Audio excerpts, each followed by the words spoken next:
Welcome everybody to another edition of the Hurry Up live with NY Jeffy T.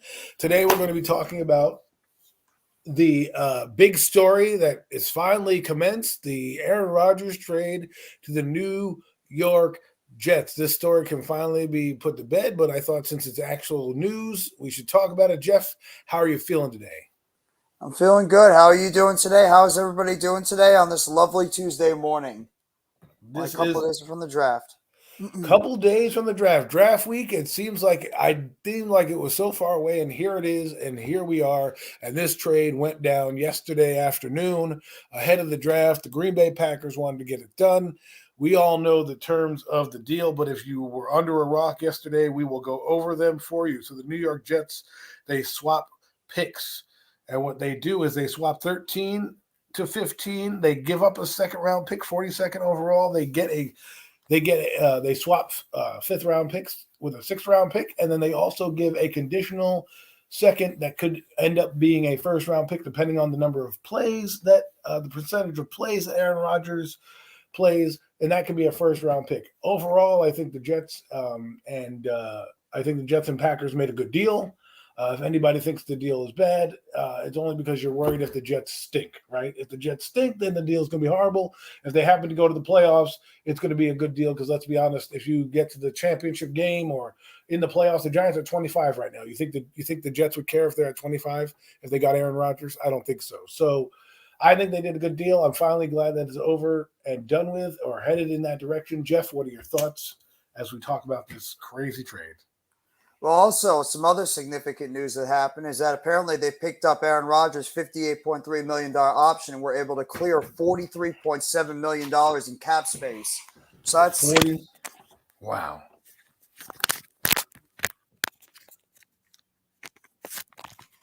$43 million in cap space. People, that means they're getting Rodgers on the cheap here.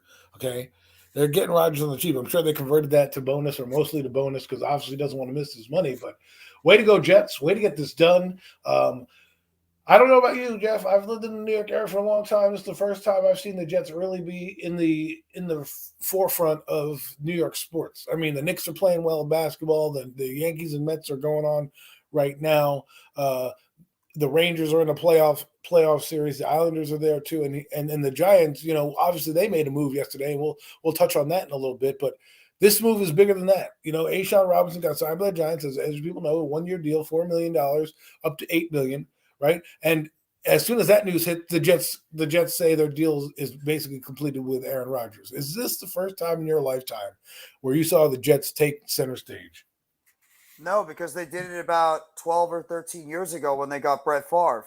It's a very similar parallel when they went out there and they were able to trade for the legendary Brett Favre from the Green Bay Packers. So the Jets have done this before where they try to get themselves a future Hall of Fame quarterback who was getting up there in age, but he was still able to produce at a high level and try to take the Jets into where they wanted to go, and that was to a Super Bowl. So this is not the first time I've heard a news like this with the Jets taking over in terms of the big news in the area. But the question is, will the results be similar or will they be different from what happened about 13 years ago with Brett Favre? And the interesting part about that is, What's and up, Mac? how you doing, Mac? Thanks for listening. The funniest part about that is according to a friend of mine, he said that Brett Favre wanted to go to Tampa Bay, and they shipped him off to the Jets. Meaning they didn't want to play. Gruden was down there; he wanted to play with Gruden.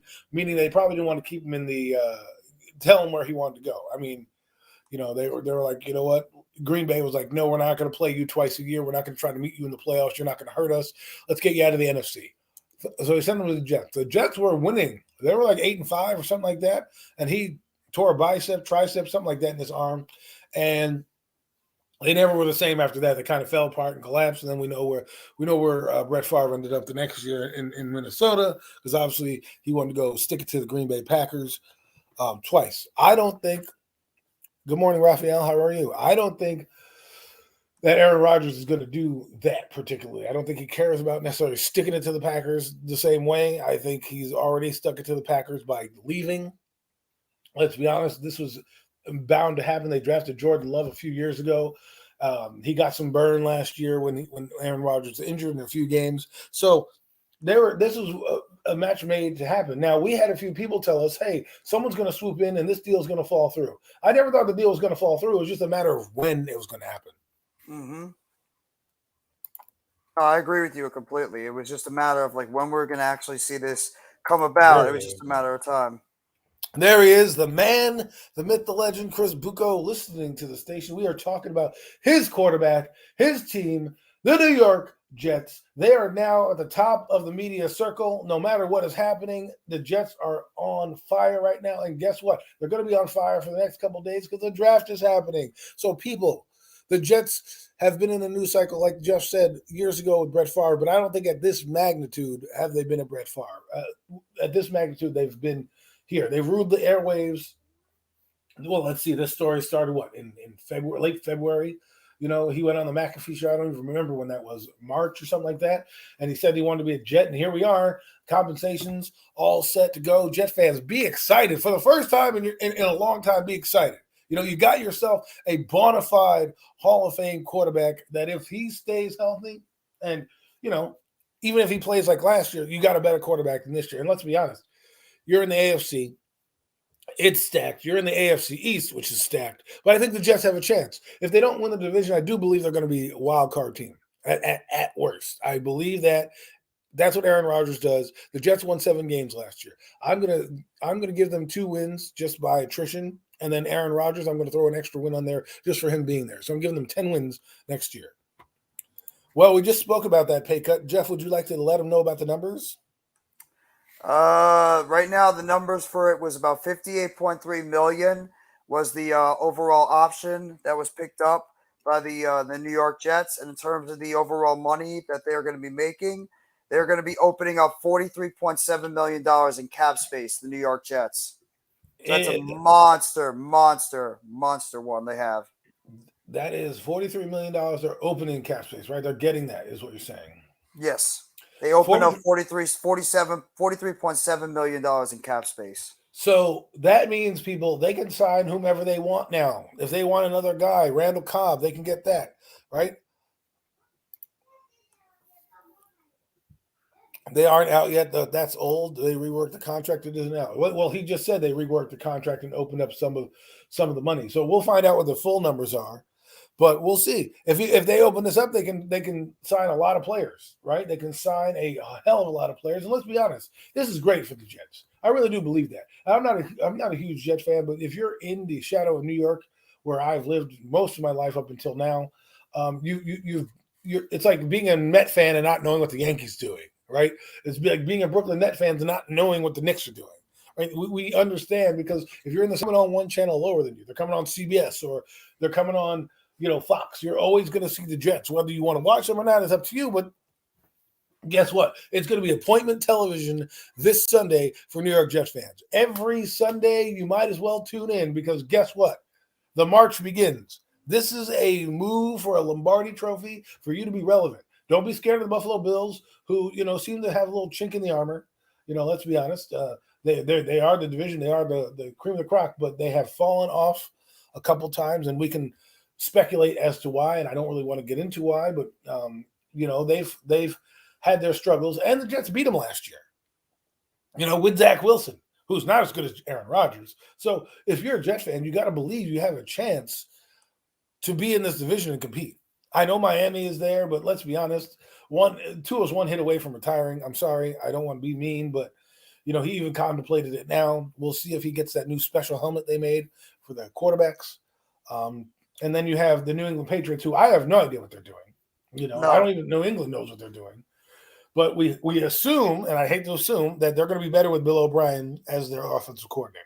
Whether or not that improves Mac Jones, that's yet to be determined. That's absolutely true. 100%. And the other thing that we want to discuss is the Jets had a top 5 defense last year. So you're bringing in a quarterback who goes from a team that, let's be honest, Green Bay wasn't necessarily bad, but they didn't meet the expectation levels I think that they were trying to set out. I think they were looking, they went 13-3 the year before, I think something like that. He was the MVP. They come back and they're 9-8 because they got rid of a lot of their, they got rid of Devontae Adams. They had a lot of little just turnover on their team, and somehow they ended up winning 9 games and still being relevant in the wild card process. Obviously, they weren't in the wild card. That's why they ended up number 15 in the draft, which they swapped with the Jets. And now I think the Green Bay Packers are gonna try to get maybe an offensive lineman, maybe a wide receiver to help out Jordan Love, because now the Jordan Love era begins. We have no idea how good he's going to be, but he was drafted first, late in the draft, a first-round pick. They obviously believed in him enough to get rid of Aaron Rodgers, and they got a jet first-round pick. Why do they want a first-round pick? Because guess what? They have no proven entity with Jordan Love. So what they could do is parlay that pick and their other pick to move up if they need to get a quarterback in next year's draft, which will be a little bit more diverse in the quarterback market. Absolutely. I think what the Green Bay Packers might end up doing is I think they could end up going offensive line because you have to deal with you want to try to give Jordan Love every opportunity to be able to go out there and succeed. And his offensive line sort of failed him the past couple of years, including Aaron Rodgers too, because of the fact that their left tackle, David Bakhtiari, since he tore his ACL, has not been the same. And then also the fact that the rest of the offensive line has been very banged up and very just not up to par right now. So I do believe in the end, I think they're going to go offensive line. It's just a question of, who that person is going to be. Well, I mean, they've got many different guys. You got Paris Johnson, you got Osiris Torrance. You have Peter Skoronski, some big name offensive linemen that would be beneficial for the Green Bay Packers. Now, I think the Jets are going to pick a lineman as well. Now, and the reason why I say that is you need investment. You need to protect this guy. He can move around. But we'll see what will happen with the Jets, because they can go in any direction they want. Technically, they can go offensive line, they can go defense. If I'm them, I'm saying, you know what, I'll save my defense for later on in the draft, or heck, maybe you pick up a defensive player that's still out there after the draft, because you'll have some money to play with. As for the Packers, Chris thinks they think they want Jackson Smith-Njigba. We'll see if he gets them. We don't know. We don't know what the Texans are going to do. See, it's funny when we talk about the draft. The Texans have been in the news a lot, right? And they've been talked about not picking a quarterback and going at 12. Well, we know maybe they punt on the quarterback position this year, or take him later in the draft, like a Jaron Hall, a guy that they happen to like. I've heard from Brian Baldinger on NFL Network says they're into Jaron Hall, and they like him. They think he's like a Russell Wilson type of guy, and maybe that's the guy that they're targeting in the second or third round, and they're going to boost their defense with Will Anderson, and then maybe they get an offensive lineman, or maybe they take Jackson Smith-Njigba, because remember, they have no receivers as well on that team. In Texans, right? They don't have DeAndre Hopkins. They don't have Brandon Cooks anymore. You're basically bare bonesing yourself down there. So you want to rebuild. And listen, some people hate what the Texans are doing or don't think it's smart. I think it might be smart, especially since the Texans are going to stink next year anyways. Yeah. So exactly. we don't expect them to be good. So guess what? Caleb Williams, and we think Drake May is going to be coming out next year, right? If he comes out, you've got Caleb Williams and Drake May, 2 top quarterbacks that you could fall in love with. If you don't love C.J. Stroud, which I happen to like C.J. Stroud, but I'm not picking their pick. If you're not in love with the guy, wait till next year. That's pretty much it right there. I mean, have to see what happens. This is going to be like one of those very odd years for the Green Bay Packers right now. They're sort of in that transitional stuck type of year. They got to figure out what is the best method to go with and just see if Jordan Love can be any type of answer for this football team going forward. What's going on, Coach? I think your offense is built a little differently. What they don't have with Rodgers, with Love, is the accuracy, the legacy, the championship pedigree. What they're getting with Jordan Love is what the NFL is now trending towards. The new trendy pick is the RPO quarterback. The guy that takes 2 reads, can run. And I know Jordan Love had a pretty good combine, 40 time at the combine, which 40 times is a very inflated stat. Doesn't mean you can play football, but it does mean you have certain skill sets that you possess, meaning he can run the football. So maybe this adds a little dimension that they haven't had. Remember, Rodgers was a scrambler. I call him a scrambler. He's a guy that's mobile. He'll try to make a guy miss, but not make a guy miss for a first down, but make a guy miss so he can get another throwing angle to throw downfield. And that's what we call the fast break drills with the receiving core. Like, Garrett Wilson must be licking his chops right now, because he went from Zach Wilson, Mike White, Joe Flacco, back to Matt White, and now he gets Aaron Rodgers. I mean, and let's be honest, he had 1,000 yards with those booty ass scrub quarterbacks, and now he's going to have a Hall of Famer throwing him the ball. I can't. If I'm Garrett Wilson and Brees Hall, I am ecstatic right now. Oh, me too. Absolutely. He's got a whole bunch of weapons all around him and a whole bunch of guys that he can get the football to. So he's got no shortage of weapons on the inside, on the outside, in the backfield, everywhere. And a quarterback like Aaron Rodgers brings an attitude, a purpose to your football team. The guys that you didn't like, for example, Zach Wilson wasn't quite the leader that they were expecting him to be. Well, that's not going to happen with Aaron Rodgers. He's going to come in and he's going to command the room. He's going to come in and he's going to tell these guys, listen, you need to be over there. You need to be over here. And I know people are like, well, he needs familiarity. He has familiarity. Nathaniel Hackett was his offensive he was an offensive coach for him over in Green Bay. So I'm pretty sure he's going to run the same offense in Green Bay or a similar one where he's not going to have to assimilate as much as he wants. The good thing also is that you get this done in the offseason. He can decide to show up if he wants to or not. I don't know what he was going to do. I don't know those arrangements. Remember, it's voluntary, so Jet fans don't get worried. As long as he's there come July 31st when they start training camp or whenever training camp is, that's what you need to worry about. What you need to worry about right now if you're the Jets is now that the deal is done, start to fortify what the weaknesses are in your team because we know that they can compete in the AFC. It's about how you can get over the hump in some of these games. Because in some of these games, it was just lack of quarterback play that put them out. You know what I mean? It's not like they couldn't score. There was games where they're throwing 500 yards. Against Minnesota, Mike White looked like Marino out there. Yeah, exactly. I mean, it's crazy. And I love it. I love the fact that the Jets are relevant. And I know people are going to say, well, Adam, you're a Giant fan. Why do you want to see them do well? It's not that I love the Jets. I just love the fact that they're going to finally have a chance to see what they can do because now all this talk is put to bed. Now you're there. This dysfunctional franchise has finally got a guy in Joe Douglas who navigated a trade that nobody thought probably would happen. And when it does happen, you got to give praise to the guy for getting a guy like this, not giving up as much. I thought they would be giving up a lot more than basically what? 3 picks, 2 picks. They're giving up a second-round pick. They swapping 5th-round picks into 6th-round pick. Nobody really cares about that. And they're giving up a second, which could be a conditional first, which we all know is probably going to be a first-round pick because of the stipulation is he plays 65% of the plays. And being that he's a starting quarterback, unless they're like 8-0 and halfway through the season, and they are on cruise control, they're going to get that first-round pick. Now, what you're hoping as a Jet fan is that it's in the 20s to the hopefully 32. You want to be one of the last remaining 12 teams in the dance. This allows you to not be as worried. Because to me, if I'm a Jet fan, I'm not really worried about the first-round pick because you're trying to get to the Super Bowl, right? This is what you're trying to do. You're trying to be a contender. And right now you went from being a pretender to possibly a Super Bowl contender. At least the wild card contender. That's for damn sure. Absolutely, exactly. And so for me, I'm enjoying it. The NFL's enjoying it. And it happens right at draft time, which is the happening spot, right? The draft time is happening spot. All the trades are going to go down. I'm sure there's more trades to come, not just with the Jets, but with other people as well.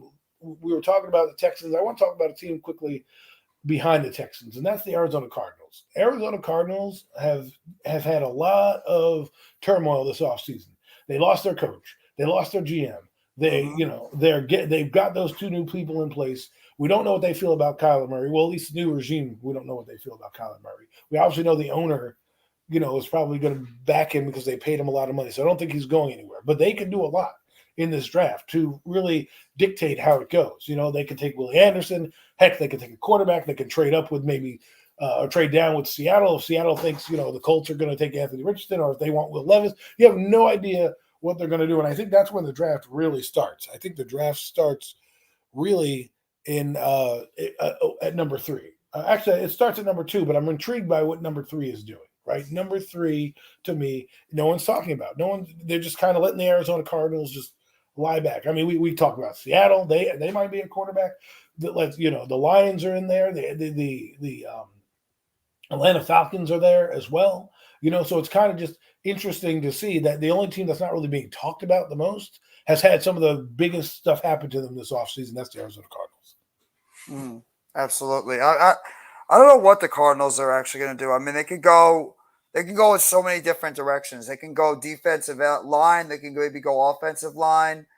They can maybe even go cornerback because they lost their top cornerback in free agency. So there's many different directions that this team could go, but they need to do something for the rest of for the sake of that defense, especially because their defense is something to be desired right now. If I'm them, I'm taking Willie Anderson. I'm saying, you know what? Let's build a cornerstone if he's on the board. I don't know what the Texans are going to do, right? If the Texans decide not to get CJ Stroud and they say, you know what, let's build our defense, because I can see that happening, I would take the next best guy, maybe Jalen Carter. I know people don't want to talk about that, but that might be the move that you get. He comes to that team. Now, he may be a team where you may need another coaching staff to do it. You may need another coach. Like going to Seattle might be a better fit for Jalen Carter than maybe going to Arizona. And the only reason I say that is because Pete Carroll seems to know how to get the best out of his guys. Right? Not saying that the coach that for the Eagles, the Cardinals doesn't, but remember, it's the first time head coach. And a lot of times when you have that thing and you're not established, you've got to establish ground rules. Case in point, Joe Judge, right? And Ben McAdoo. They both came in and they did it one way, and then the next year it totally went a different way, right? And the team lost respect because they weren't true to themselves. They didn't stay the course and they blew it. Right. So you want to establish it. And if you think a troubled player, like, to me, that's why I think if you guys were listening to Premium Takes on Sunday, I went with Anthony Richardson as the number 1 overall selection. And people might laugh at me and be crazy, but Frank Wright is a guy I trust to say, hey, I can get the best out of Anthony Richardson because I've been established that, he's been a credible coach in the league. He's going to understand when problems happen. So to me, sitting there and working with a guy like Anthony Richardson works for me. If you're the Texans, maybe don't want to do a guy like Anthony Richardson or Jalen Carter, where you're going to have to be a little bit more on top of him and be on his ass because you're like, hey, Jalen, did you get it? You still doing well? Those things are different coming from Frank Wright, who can set up a plan with him and say, hey, you know what, offense coordinator, this is your guy. Sit with him every week. Make sure he's up to speed. A coach that's new, that not been in this position, that has so much. Even Brian Dable said it last year. He said there's so much more that comes across your desk as a head coach that you normally wouldn't have to deal with as an offense coordinator. Absolutely. Absolutely. And so as we go through this, and as we look, the draft is upon us. So let's get into the draft a little bit. Let's talk about these picks. I mean, we go at it ad nauseum, but let's see, because Aaron Rodgers doesn't really, personally change the draft per se, but he does open up to a lot of different things, right? He does open, like right now, I have a PFF fantasy football draft up. And they're doing round 1, and they have Bryce Young to Alabama for the Carolina Panthers. They have Anthony Richardson as the number 2 quarterback going to the Houston Texans. Now, again, I wouldn't do that if I was, like, for example, the Giants doing that now, getting Anthony Richardson after what they did with Brian Dable. If the Giants were in this position, I would do it. You saw what he did with Daniels. You saw what he could do with a team. I trust him now. DeMeco Ryans, he hasn't done any of that. Do we trust his offensive coordinator enough to, break some of these flaws? Because a lot of these guys don't fail because they're bad. They fail because they're in bad organizations. Exactly. It's because they don't know how to build up or try to create. They don't know how to develop these certain young players when they get into the NFL. They do everything what you're not supposed to do to help these young guys reach their top potential going forward. Yeah, and it's tough because, like, right now, PFF has Tennessee trading with Arizona to get C.J. Stroud. Now, C.J. Stroud going to Tennessee, again, that's another – you have Ryan Tannehill there. You don't need to force the hand. And I think sometimes we got to go back to old school thinking, right? And maybe letting a quarterback sit a year or get certain plays here and there or certain packages put in for him may help him develop, as opposed to just thrusting him out there and say, here you go, kid, learn the playbook. Because look what happened with the Jets. And the Jets did that with Zach Wilson and their last offensive coordinator. Their last offensive coordinator basically gave tough love to Zach and didn't really connect and didn't really pull him in there and get him in and say, hey, listen, man, this is what you need to harness. He was like, you made mistakes. Yeah, suck it up, do better, and, learn the playbook. And sometimes, and then what happens is then Zach gets disinterested. He says dumb shit like, oh, it's more the other guys than me. And those are things that the head coach and the coach need to rein in. But if you're Robert Saleh and you're allowing your defensive coordinator, your offensive coordinator to do their job, sometimes you don't want to overmanage, and you don't want to be like, hey, man, is Zach getting it, right? Because if he was failing, it's the coach's job to come in and step in. Well, guess what? If you're doing this and you have a plan, like they were going to do that with Daniel Jones, but then they knew that Pat Shurmur knew his job was on the line, and he thrusted him in. Daniel did well, but the coach obviously knew how to handle it. And if you don't know how to handle it, you could ruin a guy. It happened in Detroit with Joey Harrington. It's happened in, Arizona with Josh Rosen. They had no plan, and they let this guy go to the Wolves. It's happened with the Jets with not only Zach Wilson, but Sam Darnold. You know what I mean? If you look at what the Buffalo Bills did, they had Tyrod Taylor. They got rid of him. Then they didn't force feed or give too much to Josh Allen.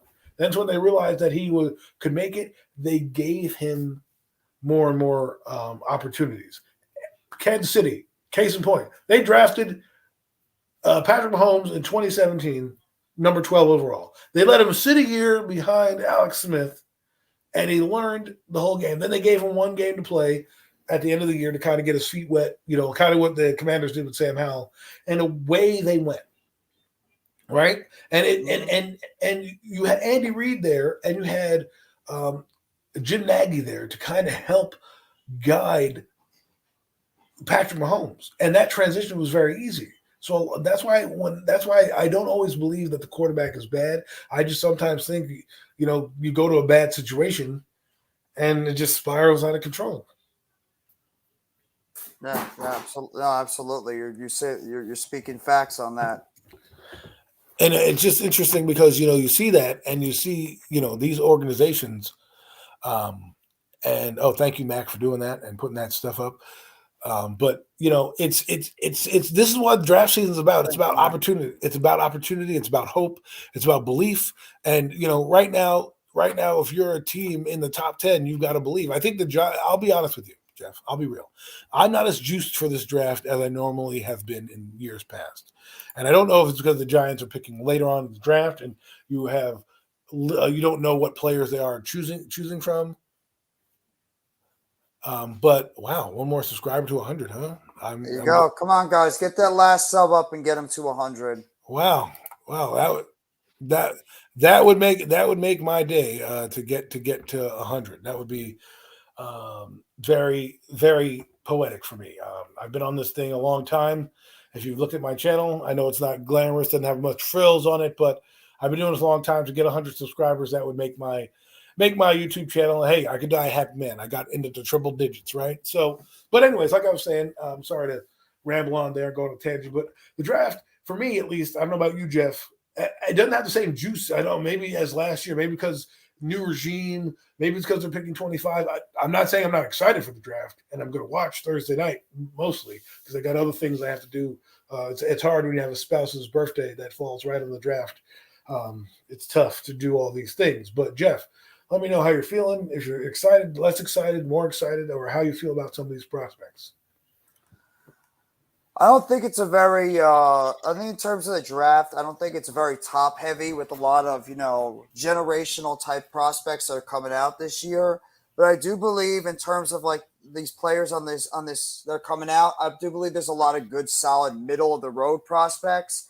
There's a lot of good depth in this draft, but no like top level can't miss type guys towards the top. Even the quarterbacks, I think maybe are being a little overblown overall. So, well, I mean, that's the quarterbacks. We've had 5 of them. Last year's quarterback class was terrible. Sans one guy, Kenny Pickett. This guy over here picked him to be a pretty good player, but nobody wanted to listen to me. But he went out there and he did what he had to do for the Pittsburgh Steelers. And Sam Howell, well, who's now getting a start with the Commanders, which I actually think is a smart move by the Commanders. I know that they don't do many smart things, but this is a smart move because they can get to really see a full season of Sam Howell going into a draft class next year where the quarterbacks are going to be pretty deep. I'm sure you're going to be able to get a guy in the second or third round next year. There's guys like Bo Nix, Cam Ward, Michael Penix Jr., the kid from Notre Dame, and that's just to name a few of the back end guys. Not to mention Caleb Williams, Drake May, and Ears from Texas, and a few other guys who are at the top of this draft. KJ Anderson, I've already named you off about 7 or 8 guys right there who could go in the first and second round that you could draft. So again, I think it's smart, and it goes with like last year. The receiving core was very deep. This year, it's not. It's not as sexy as last year's picks. Yeah, you got Zay Flowers in here. You have Jackson Smith and Nick Jigba, and maybe in a year or two, we're revisiting this draft, going, "Hey, man, everybody got it wrong, right?" But last year, there was a lot more excitement and a lot more energy, and I don't feel that energy this year. I don't know if it's because the players at the top, whether it's Kayvon Thibodeau or Evan Neal, because they don't have those bona fide. I mean, they have one bona fide stud. They have Will Anderson. I mean, we should be excited like him because he is like the Kayvon Thibodeau of this draft. I think he is going to be a double-digit sack guy. I think he's going to, again, it's going to the right team. A lot of these guys, not just quarterbacks, go to the wrong teams and fail because while we want to pick BPA, we don't always pick BPA for our team. We just say, well, he's the highest rated on the board. Let's pick him. But you already have a guy there who is either doing well or is now not going to give up the spot easily. So now you have a guy sitting in the roster and you don't know what to do with him, right? So have a plan. Go into this draft with something. I think the Giants may trade down. I don't know, but to me, it's like this: the Giants. It's funny where the Giants sit because at 25, you don't know who you're going to get, and if you want to get somebody like a Smith and Jigba or somebody who like a Clancy or something like that, and you want to go get him, then go get him. What is there to lose? You're already picking 25. You're trying to build a team that's going to the playoffs. Take a couple of this draft capital and move up because next year, next year for a fact, I don't think the Giants are going to give up their first round pick because regardless of what happens, I think they pick some type of QB within the first 3 rounds of next year's draft. So I don't think they dip too far in next year's pool because they're going to want to back up in case Daniel falters, gets injured, or heck, they just want to get out of the contract. They want somebody there. But this year you have 10 picks. Move up. Make a move if you need to. Get a guy you want to get. Get a receiver that you want to get. I think they're going to go cornerback, personally. I think that's where they should go. I think they should go cornerback, too, and I don't think they're going to be keeping all 10 of those picks. I do believe that some of those draft picks will be traded. Maybe take some of those draft picks and trade them into 2024 since, I mean, you can't sign all these guys at the type of money that you think that they're going to be getting paid. So I don't see this team staying at 10. And, you could take some of those draft picks and trade up if you see a player that might be there in the mid-rounds that you like and you think you might get taken a little bit later. You might as well take some of those picks, trade up, get that guy that you like, and then, you put him onto your roster. So, Go ahead. Sorry. No, it's okay. I finished my point. Oh, yeah. I mean, the draft, like I said, for me, there's not a lot of juice behind it. That's why, we could sit here and I think, again, you have 25, you have more than 25 players that can go at number 25, right? You have a lot of guys in that range who can go. And I think that's what hurts people when you're in a draft like this is they don't know who to study because there's so many different players. Oh, I want Michael Schmidt. I want this guy. Well, guess what? The entire NFL knows. It's not like we as fans don't have access. I mean, the scouts have access to better scouting reports, more intel than we have. We're just fans and we want to be excited about getting a player. But I think what happens is, at least this is what I found out in the 2020, I think it's 2021 draft, they drafted Kadarius Toney, right? And everyone was like, well, why did they do that? I didn't know about Kadarius Toney. Well, Kadarius Toney, if you read the draft reports, he was supposed to be a late first, early second round pick. So where he got picked by the Giants was about the range he was supposed to go in. Nobody really studied that range or had an idea of who Toney was, unless you're like a nut like myself, where you're like, oh, Kadarius Toney, I didn't see that coming. But I kind of figured because in that group of players, they could have went. Now, I would have went with Kwity Paye, but that's a different story. We're not going to revisit that history. My point is when there's a lot of guys on the table, it's harder for people to kind of get with the program. In terms of, remember, 2021, we're like, Devontae Smith, he's going to be there. We want Micah Parsons, da-da-da. Once we went to 20, it was like, oh, who are we going to get now, right? No, So absolutely. so for me, it's like 25 is just a crapshoot. If they drafted Dalton Kincaid, would I be mad? No, I wouldn't. You know, No, I would not. I would not complain at all at this point. You take whoever, whoever we get, I'll be very happy with it either way. Just got to put my trust into the general manager. yeah. I put my trust into the general manager, but we all this is a business where there's hit or miss, right? And people tend to forget that is part of the business. We criticize Dave Gettleman for a lot, and rightfully so. But let's not forget that he brought in Andrew Thomas, he brought in Dexter Lawrence, he brought in Xavier McKinney, guys that we do believe, and Saquon Barkley. I didn't mention a certain player for a reason, but he brought in guys that we know to be good, right? And want to extend them.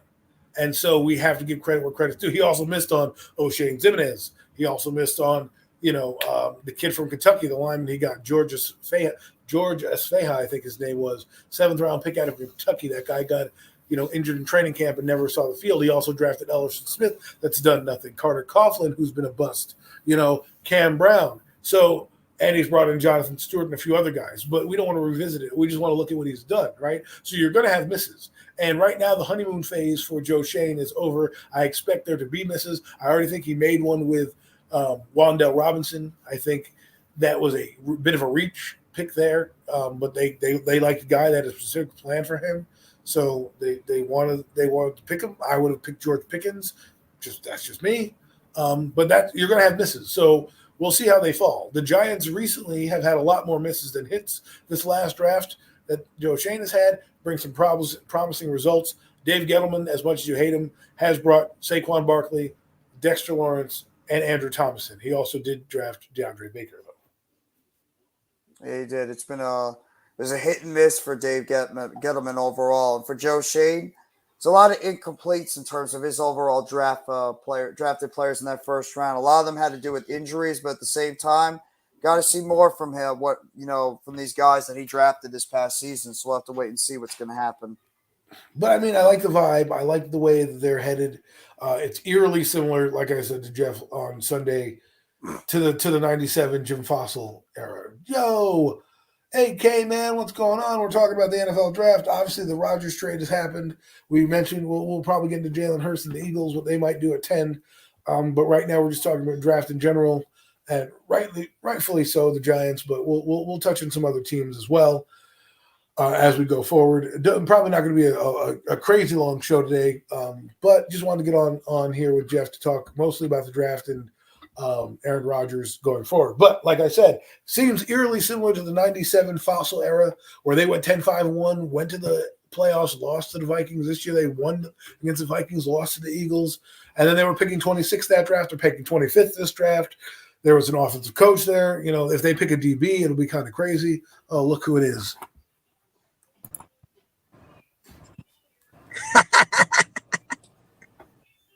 What up? What's up? I took a break from work just to see Adam. Well, I wish I was as excited to see you as you are to see me, but that's beside the point. What are we talking about, Rodgers? Well, we're talking about the draft. Real. Go ahead. That's not Rodgers. It's a good thing, man. They deserve him. Now let's see what they do with it. I mean, he's a good player. He's a good Hall of Fame player. He is going to bring a breath of fresh air to that organization that desperately needs something. I mean, when you've been in the doldrums for so long and you bring a guy like him, he brings a fresh air and an era of confidence. Whether or not he does well, I don't know. But right now, if I'm a Jet fan, I'm ecstatic. I don't care about the compensation. People get too caught up in the draft. Oh my God, we gave him this, we did this, we did that. Okay. If the guy gets you to the championship game or let's say the Super Bowl and you win, who's going to care? All right. If he loses, if he loses, so what? So what? It's just your team trying to make an effort to win. You know what I mean? And nobody's nobody's really. This is the ironic thing, Adam. Nobody's poo-pooing the move except for diehard Jet fans. Some of them, not all, but some of them. Right. They like to live in misery. It comes from, I'm not taking a shot. It sounds like I'm taking a shot because we always have fun with Buko, but A lot of Jet fans are negative. I mean, because of years of negativity. Yeah. That's true. And I don't blame them. Like Giants have had that cloud of negativity for the last 5 years or so, where we were a doldrum and we just expected to be bad. This year we have higher expectations. Again, I'm picking the Giants to win 9 games, just because I think it's going to be a little tougher than last year, not sneaking up on people. But the Jets last year were in a lot of games that their quarterbacks lost them. Like Zach Wilson lost them football games because they couldn't get over the hump with certain things, So for me, Aaron Rodgers, like I said, I think the Jets win 9 games this year. But going in with Rodgers, I think that could easily be 10 games and fighting for a wild card spot. Now I know that the Buffalo Bills are still in there, but if you're a Jets fan, you're not afraid of the Bills. You got a quarterback now that you're going that's a Hall of Famer that is going to make the right decision. Is not going to sit there and throw the ball into the dirt or get hurt or talk about having sex with moms and or doing anything to throw his teammates under the bus. You know what I mean? It's just you've got a guy who can finally get behind. As a Jet fan, number one, you got Rodgers. You got a young, very talented team and a strong defense. Number one, as a Jet fan, I want to take it to New England twice this year because they've owned them. Right. You know what I'm saying? I would be licking my chops to go up there and throw the Patriots a beatdown twice. Let me ask you this question: What do you think? What validates? Like, what's the Jets' goal that satisfies this right now? Like, well, the Jets problem got to win 1 playoff game, so they got to win 2. Well, the thing is this: the fact that I don't know how long he's going to be here. It's almost like Super Bowl or bust this year. But if he comes in and you have a 2-year deal or 3-year deal, then let's get to the playoffs in advance. And then next year we can really figure out what is our team. The problem is with the uncertainty of not seeing the contract, I can't say anything. Right now, AFC Championship game. You need to get to the AFC title game for me to be like, all right, the draft, at least the title game. Maybe the divisional round if you want to be nice. But if you get ousted in the wild card round, then there's no point in bringing him in there. If you get to the divisional round and Aaron Rodgers plays a mint of a game, but your defense is just bad, and you lose to Kansas City or something like that because you went to a hostile environment, okay, fine. I get it. But I think you need to get to bare bones, the divisional round. Yeah, I'm going to be fair because I'm usually pick on Bucco and be an asshole, but I'll be fair. The Jets got to win 1 playoff game to say that this was a successful year. And like you said, Rodgers can't be a douchebag and walk away at the end of the year with whatever money he's getting. He's got to at least give the Jets 2 years. Be fair. Really commit to trying to take them to a Super Bowl. Right. And I think it also helps them because they can keep Zach Wilson, whether you like him or not. He's maybe Aaron Rodgers helps you. There's a difference when you bring in a guy who is your friend and your mentor, who might light a fire under you. People know that. I know that I've worked with people, who are my friends, and they've gotten me through tough times at the job where you're like, oh man, the managers really ride me today, or really on my ass, and you're like.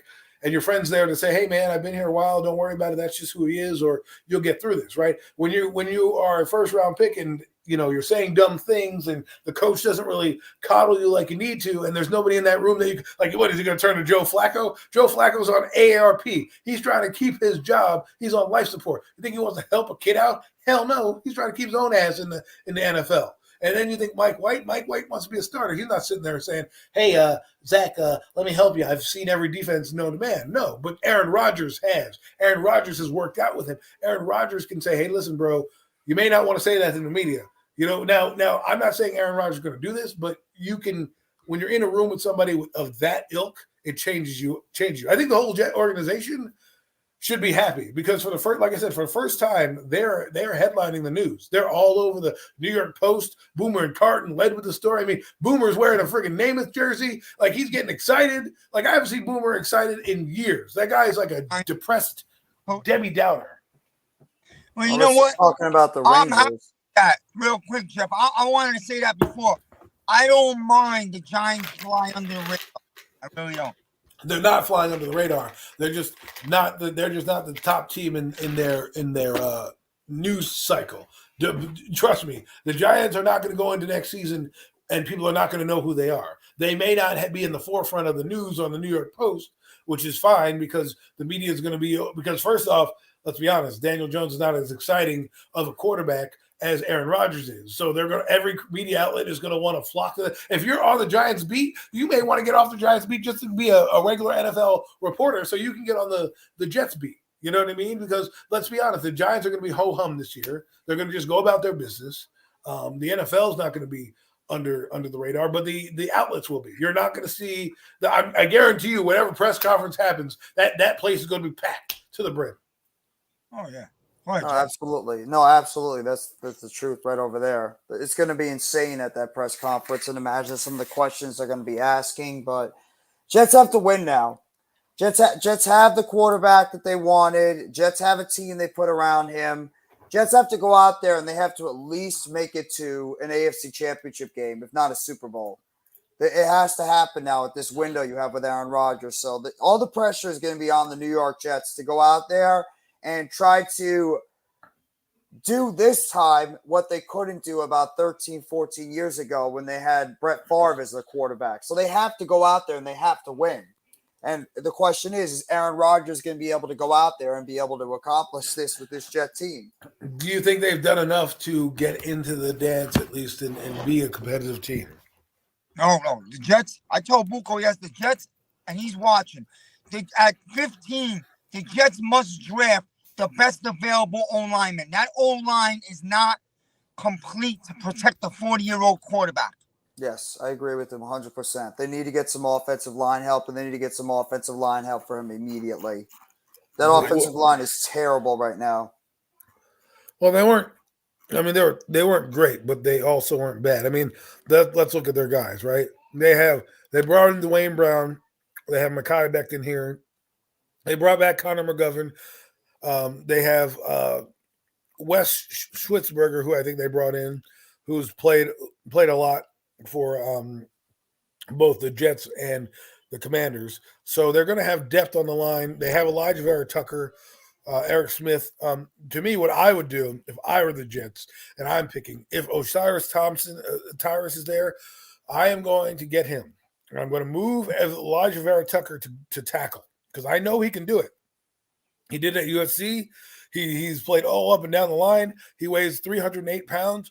He could probably keep that pass rush off balance. With Torrance, he's 6'5", 340 pounds. Yeah. That's a guy I want to put in there right next to my center, right next to my other guard, whoever that might be, and go downhill. And then what you do is you have Dwayne Brown, who's probably still going to be there. You have Becton coming back, and you have Becton, Brown, and let's say Elijah Vera Tucker fight for those positions. And you say, may the best man win. Now, Tucker's probably going to be on one side, so it'll be between Brown and Becton, right? So that's what I would do there. My second round pick, maybe I'm going with a center. Maybe I go with a defensive player. I don't know. But the Jets, the Jets need to – they've done a lot for the skill positions. They have a whole lot of skill position players. They have Michael Carter, Breece Hall, Ty Johnson. They've got Corey Davis. They have Nicole Hardman, who's here. They have Alan Lazard. They have Denzel Mims. Dante Spencer, Garrett Wilson. There's rumors that they probably might bring in Randall Cobb. Plus they have the 3 tight ends that they got, Jeremy Rucker, CJ Uzama. So they have the skill position players. Build that O-line. It's the O-line. That's it. That's the only thing left, really. And if I were the Jets, if you could trade back and get back a second-round pick, I would do that if they can. Yes, if that warrants a trade-up for anybody, and let's say the Giants want Jackson Smith-Njigba, right? And they say, hey, Jets, we'll swap, this one and maybe a 2 with you to come up to get this guy. Now, I'm not saying the Giants should get rid of their second-round pick, but just for argument's sake, that's what they do. Now the Jets get another pick in the second round and then their pick in the second round. So, and then who knows? Maybe package those picks up and move up back into the first round if you want. Who knows? That's what makes this so much fun, and that's what makes the Jets intriguing because, if you do this, the smart move is an O-lineman. Unless you love the Clancy kid and you're like, you know what? We can't pass on him. He's too good to pass up. He's the highest on our board. Fine. Then figure out a way to get a tackle or guard in the second round. I'm Because afraid Go the ahead. Eagles grab that kid. That's what I'm afraid of. Yeah, me too. I'm afraid that they're going to grab that kid right there at that number 10 pick. And then the defensive end we've been talking about, man, I love him, Adam. You know, like if he was ever around 25 and we took him. Well, it's interesting. It's interesting that you say that because the Eagles are an interesting team to look at because we have no idea where they're going. They can get Bijan Robinson. They can go Christian Gonzalez in the top 10. They can do so many things that's going to boost their team that you're like, oh, I don't want them to get that guy. Oh, I don't want them to get that guy. You know what I mean? That's just what the Eagles are doing. Whatever they do, they're going to get a good player. Yeah. They're going to upgrade them. Right. It's just a matter of where they're going to go. Now, if those collection of players we talked about are on there, for all we know, they can go O-line. They can take an O-lineman. I mean, let's be honest. Jason Kelce can't play forever, ever. So maybe they want to take a center. Maybe they want to take a guard. Maybe they want to take somebody like that. I don't know. But the Eagles, this is what the Eagles do. Who knows? Maybe a quarterback's there and they trade out. I mean, the Eagles are a sneaky team, and I would not want to see them take Bijan Robinson. Clans. Actually, I just want them to leave the top 10 in general. Get out of the top 10. Well, there's some rumors that Atlanta likes Rob. I would love for Atlanta to take Robinson. Go ahead, take him. I think that would be a good move. I mean, I know they have a running back that they like, but let's be real. You'd have Desmond Ridder, you'd have Bijan Robinson, you have Kyle Pitts, and then you have the kid they got from USC last year. I forget his name, Drake London, right? So you're building yourself a formidable offense with a guy who came from Tennessee who knows about running back play. All right, their coach, Arthur Smith, came from, I think his name's Arthur Smith. Yes. He came from Tennessee where, they had Derrick Henry there. So we'll see. And who knows? Maybe, just maybe, Tennessee trades up and they use that as a bargaining chip because they want to get Bijan Robinson. We have no idea. Maybe they send, Henry to Atlanta. They move up to 7. We think they're taking a quarterback. Meanwhile, they're taking Bijan Robinson, and away they go. So who knows? You never know. A lot of smoke stories. Like today there's smoke stories. Levitz is going 1. Not going 1. These are all. Every day we get closer now, there's going to be a big story that we don't know. That's probably not true. Well, the thing is about Richardson going 1. I mentioned it on Sunday. I said I wouldn't be surprised him going 1, and I said only because. They have Frank Wright as their coach. That's the only reason. No, that makes sense. I'll tell you, guys, I watched that corner from Illinois stands out to me as one of the best players in this whole draft. Devin Witherspoon, yeah. My God, that guy doesn't tackle you; he knocks you into tomorrow. Yeah, he does. He's a terrific, terrific player. A lot of people are thinking that he's going to be the next great corner coming out of this NFL draft. Sort of like what Sauce was. He's a can't-miss corner. He's going to be great. Well, let's hope because Detroit Lions are linked to him, so we'll see if that happens. Remember, they took a cornerback that early named Jeff Okudah, and he didn't pan out. I wouldn't say because he was bad morally because of injuries and. His first season it wasn't too bad. His second season got injured, and last year he had a touchdown. So he did okay, and then they traded him to the Browns. So they're looking for corner help. And they have 2 picks in this draft, the Lions. So who knows what they're going to do? If I were them, I'd probably pick a corner and an O lineman just to keep that line upright. And then, next year worry about getting your quarterback. Jared Goff's played pretty well for them. They're probably going to go receiver in the second pick. I wouldn't be surprised if they go receiver in the first pick to get like a Jackson Smith enigma because they're losing Jameson Williams to suspension. Right. Yeah. And they have Amon St. Brown. So I would say here's how I think it's going to go down. It's probably going to be the corner that Miz mentioned, and then Dalton Kincaid with the next pick in the draft because they lost Tyler. They got rid of Hawkinson, TJ Hawkinson, that they drafted to Minnesota. So I wouldn't be surprised they add Dalton Kincaid there. Almighty Finesse, what's up? Yeah, what's up, Almighty? Guys, I'm sorry. I would love to. I wish I could bullshit. I gotta run back into the school since my break is over. Well, I want to come on up. Maybe you should do one more before the draft. Maybe Thursday, Adam. Well, I will try my best. It's It's basically my workload. If I have like today, we got off to a late start because I had to do some stuff early in the morning. So Now I have some. I don't necessarily have free time, but nothing's come in on my site, and the workload is pretty light. So that's why I'm doing that. Don't tell nobody. But anywho, hey, Cold Cowboys, what's going on, man? Give me my last sub so I can, get to 100. What's up, Coles? Hey, sub up to Adam. All right, so- guys. I'll reach out to you guys again. Thanks. All right, Take Miz. it easy, Biz. Have a great rest of your day. This one, Almighty Finesse. I don't know if they're going to trade St. Brown on draft night. I think that would be a dumb, counterintuitive move for them to do. Now, maybe you heard something that I didn't. I don't believe they're going to do that. I think they do need a receiver because of Williamson,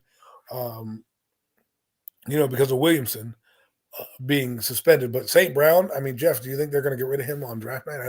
No, that'd be the dumbest thing they could ever do if they trade away Amon St. Brown. Who are they going to be throwing? Who's Jared Goff going to be throwing the football then to? Because they don't have any. They have Josh Reynolds and they have Khalif Raymond right now with Jameson Williams out. If you trade Amon St. Brown, that would make no sense at all. The dude is a 1,000-yard receiver. They need to build with him out there and not trade him away. We mentioned that. That's why we think they're going to draft Dalton Kincaid at their second pick in the first round to boost that offensive line. Now, remember, they got picks for that. They wanted to get picks. I don't know why they traded him. I wasn't privy to the trade, but, they got rid of him to Minnesota. So I wouldn't be surprised if they decide to snoop around and get that guy. Why would they trade St. Brown? I mean, St. Brown had another good year. I don't know why you would want to do that, because then you're not even guaranteeing yourself that the receiver that's going to be on the board is going to be there for you. So, unless you're drafting Jackson Smith Enigma at like number 6 or 7, right? And then you decide to, you'll trade Amon St. Brown because you got him, then yeah, I could see that. But then again, you're still weakening your spot in a division that has, one of the top receivers in Justin Jefferson. They just got a receiver over in Chicago, right? They're getting some receiving help over there. So, the Packers are probably going to be looking into getting a receiver. So you're really going to weaken your team now because of what? And who's going to trade them for them? What they're going to get, a second round pick? I don't know, man. It doesn't seem like the smartest move. Again, they're the Lions, so I wouldn't be surprised if they did something like that. But the way that they're headed right now, I don't think they're going to get rid of some of their good players. Again, TJ Hawkinson, I don't know why they did that. But he obviously was used more in Minnesota than he was in Detroit. And like I said, maybe they get Dalton Kincaid now and change the offense up. But we know this is what makes it so fun. This is what makes the draft so fun. There are 31 picks in this draft because Miami lost their pick due to their stupidity. Yeah.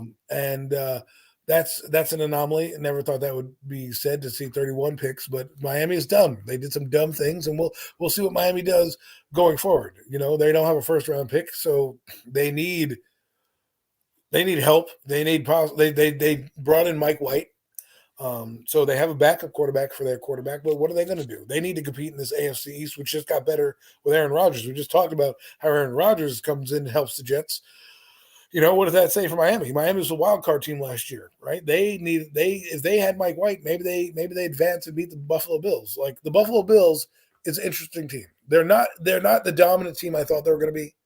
And with the Jets coming in with Aaron Rodgers, I think the Jets have a chance to beat them. The Jets only need to go 3-3 in their division. They don't need to win it. They just need to get to the wild card.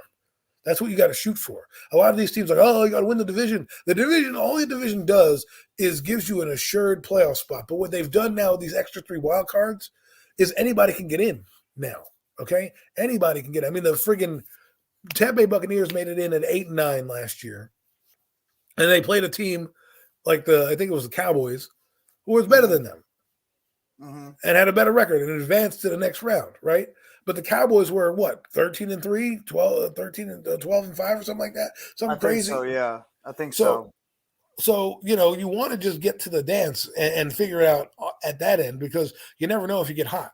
You never know if you're going to meet a beat up Kansas City team. I do believe the Bengals could have beat the Kansas City Chiefs, but they just didn't have a good defense, and things happen, right? I mean, they beat the Ravens. They have a better quarterback. Maybe they weren't talking about the Bengals, Maybe if they had Lamar Jackson, maybe they beat. You never know. You never know who gets hot. That's why it means so much just to get into the wild card.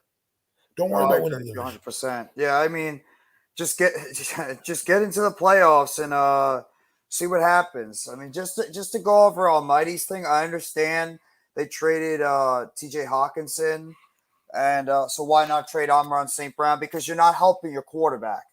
I mean, if you're gonna trade away your number one receiver, who are you gonna replace him with? You already have a hole at that in that position without a tight end right now, a surefire stud tight end at the position, and now you just lost one of your top wide receivers for the first 6 games of the season. Why would you take your best number one receiver and just trade him away for the sake of trading him away? In fact, I would even think about extending him sometime during this offseason after the 2023 season comes up. So Well, I think they it'd be have counterproductive. they have for Detroit Lions on the PFF draft. After the Vegas Raiders, the Lions are number 6. Apparently, they have them taking Will Anderson Jr. because they have 4 quarterbacks going in the top 5 of the draft, and then they have Jalen Carter going to Seattle, which, like I said to you before, probably would be the best fit for him. Will Yes. Anderson would be interesting to pair him up with who's the new guy they got, Hutchinson, right? And then if we scroll down, I mean, let's just go over some picks. They have the Vegas Raiders taking Devin Witherspoon. They have the Falcons taking Tyree Wilson. That's not a bad pick for them. The Bears taking Luke Van Ness, and then the Eagles taking Christian Gonzalez. Arizona, who traded with the Tennessee Titans, are taking Peter Skoronski. They have the Houston Texans taking Jackson Smith Enigma, which is what we talked about. They have Green Bay taking Quentin Johnson, which would be interesting to get their quarterback some help. They have the Patriots taking Joey Porter Jr. I would hate to see that. And then they have the Jets taking Paris Johnson. The Commanders going with Broderick Jones. Pittsburgh Steelers going with a Darnell Wright, another tackle. And then they have the Detroit Lions at 18 taking Brian Branch. I wouldn't mind them doing that. They would shore up a spot they need in terms of the back end. I still think they should take corner, but if the top 2 guys are off the board at that point, at least in this mock draft, then yes, maybe Brian Branch fits what they need, right? So absolutely, yeah. it says after going defensive line, the first pick, the Lions look likely to bluster their defensive back room with their second first round selection. Branch is the perfect player for their secondary. Right now, I don't know if they feel that way. PFF is making their own grades up, but this is what we're doing. And then they have the Tampa Bay Buccaneers at 19 taking a tackle, which Tampa Bay is in influx. If I'm Tampa Bay Buccaneers, I'm trying to acquire picks for next year because let's be honest, their quarterback situation is Baker Mayfield and Tyler Trask, I think his name is, or Kyle Trask or something like that. Yes. So, but like if you look at Seattle, they have Seattle, they have the Seattle Seahawks taking Jalen Carter and Nolan Smith out of Georgia. What's up? Unpopular opinion. They have the Seattle. If the Seattle Seahawks take Jalen Carter and then they take Nolan Smith out of Georgia, my God, talk about the rich getting richer. That defense will be pretty good, especially in the the West, where they're going to compete with the 49ers. I mean, there's a lot of teams on the cusp around the league. I don't think anybody in the South is really going to do well. The South, I think, it's a toss-up, a crapshoot. I mean, yeah, you have the Saints, but will they be good? I don't trust Dennis Allen. That's the only thing I don't trust about the Saints.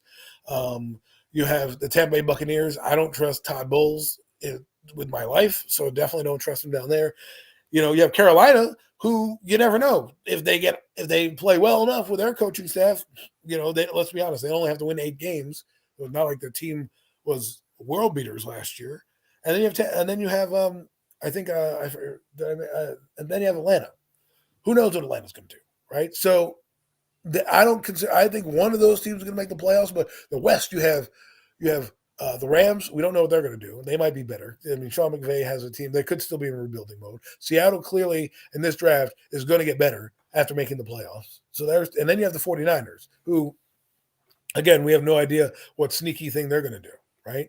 Then we go into the North with the Vikings. We think the Lions are going to be fighting for a wild card spot, and the Green Bay Packers, if all things go well, they could be fighting for a wild card spot. So there's possibly 3 teams coming out of that division, and then you have the NFC East where there's possibly 3 teams coming out of that division. So it's going to be a tough fight down the stretch for everybody. But the division I'm not worried about is the South. Every team is in flux there. I do like Derek Carr. I think it's going to be good for New Orleans, excuse me. But I don't trust their coach, and I don't know why. Something about him. I don't know if he's going to get them over the top. Let's keep going. Let's keep going. So they had Tampa Bay taking that, Seattle Nolan Smith at 20. They had the Chargers taking Deontay Banks out of Maryland. Now, the Chargers definitely do need some help in that secondary. They have Kalijah Kancey falling to the Las Vegas Raiders via Baltimore, apparently, with a trade of the Baltimore Ravens to the Raiders. Now, I would not want to do that. I would do that if I'm the Raiders. I would not want to be Clancy if I'm in their position, because I don't think the Raiders are a team right now that you want to be a part of at this moment. I don't. Josh McDaniels doesn't seem to be running that organization. What are they doing? They have Jimmy Garoppolo. They got rid of Derek Carr. They got rid of Jared Stidham. They don't know if they're going to keep Josh Jacobs long term. So while I like their defense, which needs help, a lot of help, it's not that their defense couldn't need help. They need corner help. They need cornerback help, because Patrick Graham's defense is predicated on the cornerback play. Yeah, you said it pretty much right there. You know what I mean? Like, why would I draft that? So let's go down the line. So now we're at the Las Vegas Raiders, who traded this again. This is PFF draft. We're going over a mock draft right now to see if some of these, what some of the experts are picking for some of these teams. They have Minnesota taking Jordan Addison, 23. Imagine that. Jordan Addison paired with Jonathan Jefferson. Oh, my Lord. Oh, my Lord. You talk about Kirk Cousins. That man might throw for 5,000 yards if that's the case. Again, I probably would have. Well, they have TJ Hawkinson, right? So you definitely need another receiver. That's what they were lacking last year. I think that's the reason why they did not beat the Giants, is because they could not. They had no other viable threat. While I do like Adam Thielen, let's be honest, he's not the same player that he was. The Bears got DJ Moore this year, so that's what I wanted to. That's what I'm saying. Yeah, they got a good receiver. So there's a lot of teams. They got a couple of good receivers on that team right now. Right. So there's a lot. So the Vikings need to get a guy. The Packers need to get a guy. There's a lot of receiving corps you need to get out there. So that's what I would say. Jacksonville Jaguars taking Myles Murphy out of Clemson. I don't know if I do that, but hey, you want to build that line. You want to put another edge rusher with Trayvon Walker, by all means, do that. And Josh Allen too. Yeah. And Josh Allen too, yes. And wow, the Cincinnati Bengals. They have the Cincinnati Bengals trading up with your New York Giants to draft Bijan Robinson out of Texas. If that happens, I would love that. The Bengals send the 28th and the 163 to the Giants to move past the Cowboys and the Bills to draft Robinson. That's what allows Cincinnati to cut Joe Mixon and build out one of the NFL's most exciting offenses for 2023. That's a move I can get behind. I can get behind too. I mean, obviously there's been questions all over the place about what the status is going to be of right now with Joe Mixon. So they're going to definitely need them to get themselves a running back. I believe their backup just left in free agency. So they're going to need somebody to take over in that backfield. The question is, who is that guy? And would you make a risk if Bijan Robinson is still there? Then would you try to trade up and go get him? Well, if he drops that far, and this is a trade that they think might happen, I would. If I'm the Bengals, I would do that. I would do that trade if I'm the Giants in a heartbeat. That would make their offense dynamic. Probably put them over the top in terms of being a Super Bowl contender. Not that they weren't before, but what they were lacking in offensive firepower came from Joe Mixon, who was a solid running back. Outside of his off the field issues, which he hasn't had any since being in the NFL, really. I mean, I don't know. Maybe I could be wrong. But he's been a solid back. He's not a dynamic back like Robinson. So I would love that pick for them. And the next pick is a pick that I made that Cole Cowboys frowned on me about, and that's Dalton Kincaid to the Cowboys. If the Cowboys take a tight end in round 1, He needs to have a dimension to the offense. Kincaid is his ability to stretch the seam, presents mismatches against linebackers and safeties. So that would help them out with Brandon Cooks, Michael Gallup, CeeDee Lamb, and now you bring in a Dalton Kincaid. That changes your whole dynamic of your offense. And I really do believe that would be a good move for the Cowboys if they decide they don't want to go Bijan Robinson if he's not on the board. Oh, absolutely. I mean, they do need a pass catching tight end, so that would make sense for them to go to that route. Yes, I mean they just got rid of Dalton Schultz. I know people are like, hey, they didn't pay Dalton Schultz. What makes you think they're going to pay Dalton Kincaid? Well, guess what? You need to replace that guy. And again, we talked about rookie wage scale deals. Steven, where are you, Steven? How's this Dalton Kincaid? Is he good? Is he good, Steven? Stephen Jones is going to call him up. I do support a trade down. I want more picks in the second round and third rounds. Yeah, I mean this draft is littered with a lot of second and third round prospects. I think when you're picking at 25, you're picking the best of what the next round offers. So you get the best of the bunch. I think the draft goes in basically two halves. It's the first 16 picks with the first team. You're going to probably the best players, which are all probably going to be first rounds. And then after that, they say that the next couple picks, at least in this draft, are not first round grades. So if you don't have a guy that you want, or Bijan Robinson takes a meteoric fall, that could be a spot that someone trades, And if the Giants get a phone call, I'm doing it. Joe Shane knows what he's doing. I'm not worried about him on that end in regards to him making a trade. I think he's got this on lock. I think he knows what he's doing, and I would make that trade with Cincinnati. And like you said, now they've got the best offense in the AFC, arguably, right? The best skill position offense, arguably, right? With Marvin Jones, with T. Higgins, and of course the monster that is Jamar Chase. So I don't know. I like the move, but let's get on to a few more picks as we finish up the PFF mock draft here. They have the Buffalo Bills taking Zay Flowers. Interesting pick there. That's probably a message to Stephon Diggs, who's not happy. Hey, we got your replacement on the roster. How would you feel about Zay Diggs to Buffalo? I don't know. That just seems like that pick for some reason doesn't make a lot of sense to me. If I were them, I think what they might need to do is they might need to get some offensive line help. I don't know if I trust that offensive line right now in front of Josh Allen, especially at the guard position. So maybe they should go for a guard. And I wouldn't even mind if they maybe take a chance on a guy like Osiris Torrance if he's there. Well, yes, he has. I don't think he's been drafted yet in this draft. I didn't see his name come up anywhere. So, oh my God, this would crush me. But anyways, the next pick is the New York Giants as they traded back with Cincinnati. They're taking Emmanuel Forbes, cornerback, Mississippi State. The Giants trade back and add a 5th-round pick to the mix and still get their select premier ball-hawking corner in the draft class. Forbes is the SEC top-graded cornerback last season, an ideal scheme fit for Wink Martindale. I think I would like that pick only because Forbes comes from the SEC, and they play NFL caliber talent every week. So I wouldn't mind Emmanuel Forbes there.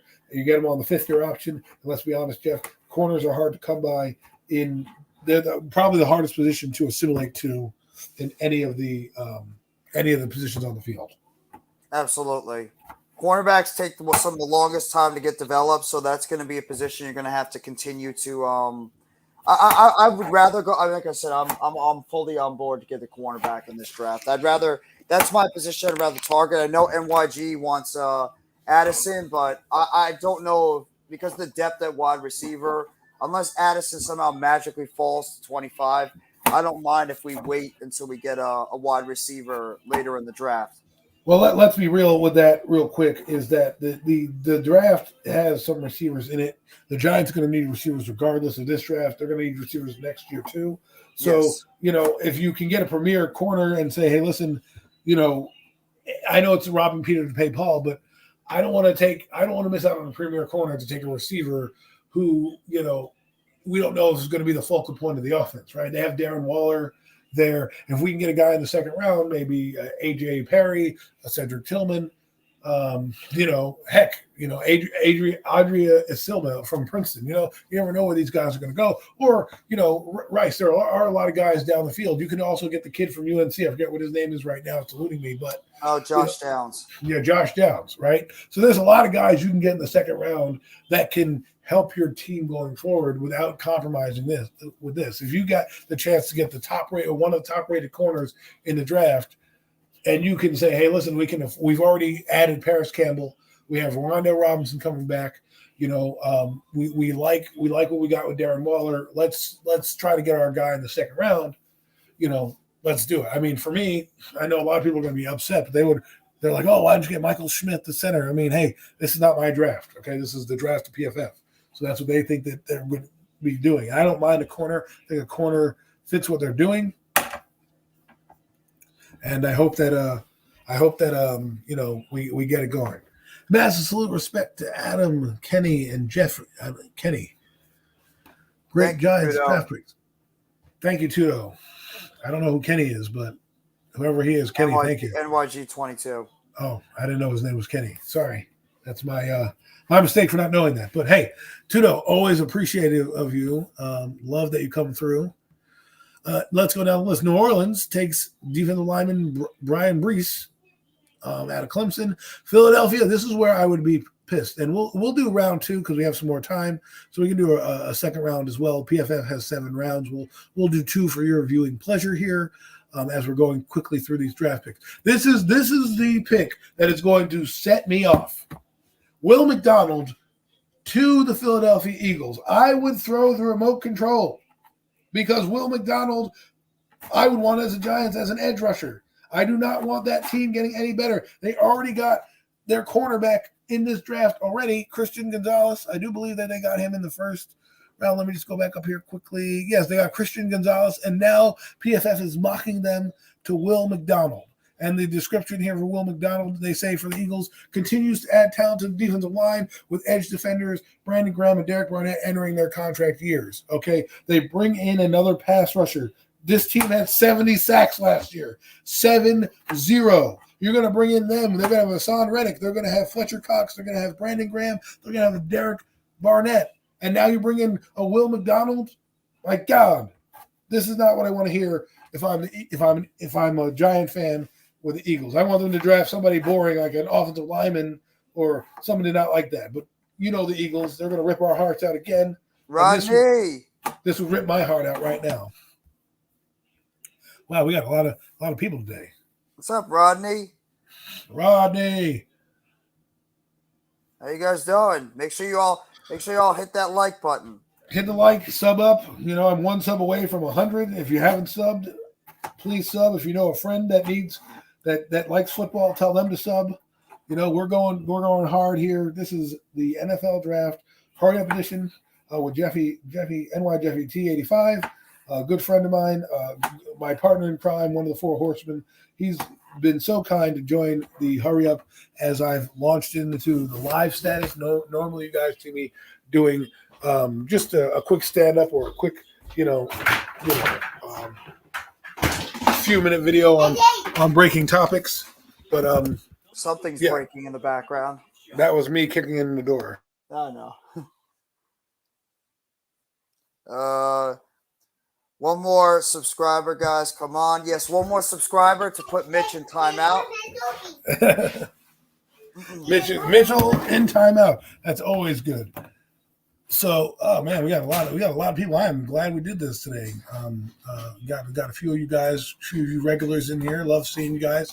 And the last pick of the first round before we get into the second round is New York Giant brother of Azeez Ojulari. BJ Ojulari goes to Kansas City. I think that would be a crazy move for them. They just got that kid last year from Purdue. The Greek name. I forgot what his name is. Dang. Jeff, help me here. What's the kid's name that they drafted last year? The defensive end. Oh, Karlaftis? Yes. George Karlaftis, yeah. George Karlaftis. Hit the like button. Hit the like button for Adam Costas. Hit the like button. Hit it for me. Just hit it. Just hit it. Let me talk to you as LA Knight would say to you guys. But don't mind me. I'm trying to get my son's lunch together as we do this show. It's called multitasking, people. That's what you do. But so that completes the first round. El Capitan. Hello, El Capitan. Welcome. Hey, Adam Costas. How Hello are you? there. Oh, How are Raph you? is here. What's up, Raph? I'm very good. I'm very good. So I was like, because I was enjoying the morning, and of course, I just wanted to say that if you subscribe to Adam Costas, because this guy is really awesome, and of course, I'm Jed. This is like incredible guy. So I just wanted to do it about it. Hit the like button. Let me talk to you, just like Alien Night. Yeah, There you go. Yeah. Yeah, hit that like yeah. button. Yeah, I think LA Knight is starting to build a fan base. I'm in his corner. Let's hope he wins the Money in the Bank, but we can talk about that at another time. Yeah, that's right. But hey, Raph, got anything to say about the draft? Anything you want to touch on? Your Raiders. Something about the draft because it's. I think Dave Ziegler is gonna hands on his pocket because we don't want to commit like another mistake a few years ago. But I will say this: if the Raiders had to hit the jackpot in this draft, that would be amazing because we need like more defense and of course including the cornerback, the linebacker, the defensive line, the offensive lineman. I mean, this could be like it could be like leave it or take it because there is no option about that because this is like the biggest opportunity at the draft, and we just wanted to select that about of between Christian Gonzalez or Devon Witherspoon. And for the quarterback, I think this is the most choosing, the most safely about it. I think if we're gonna choose on CJ Stroud, but there's another fans that I want to do like the Jalen Carter.